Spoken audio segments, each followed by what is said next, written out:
Hello everyone, Happy New Year and welcome back to our YouTube channel. In this video, we'll be talking about family categories. The two most important things in our project is scheduling and graphical representation. That depends upon how we categorize our families. In this video, I would like to play around with the family categorization and see how it affects our model.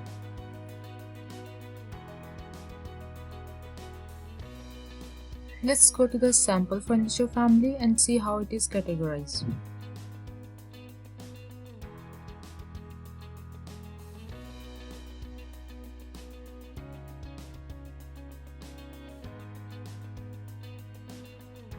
Let's do this. On the Create tab, click Family category and the parameters.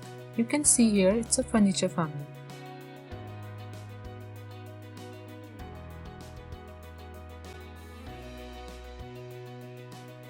Let's make a new family, and under families, let's go to the new. All of these are the different type of families, and generally the only difference between lot of them is the type or the category. Let's come down till we find the generic model. Let's grab that one. This one is the most used and my favorite also. What I would like to do is just create an extrusion. Click solid extrusion.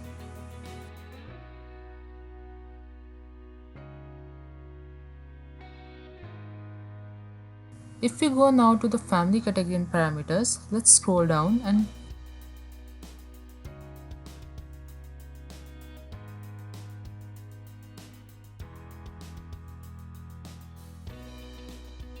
let's select security devices.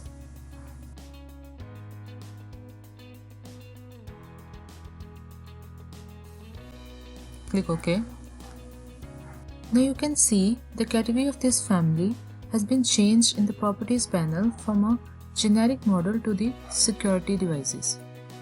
Now create a new project.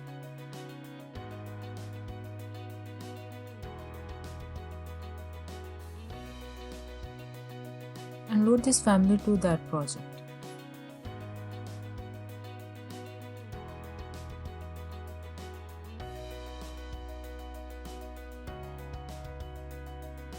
Notice the family category is a security system.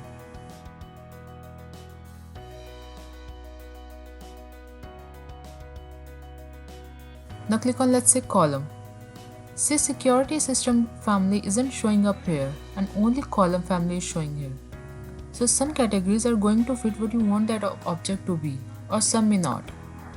But you can see the importance of actually having a type category for every family you want. If you like this video, please like, share and comment, and do follow us on Twitter, Facebook, LinkedIn and YouTube, and I'll see you soon in my next video.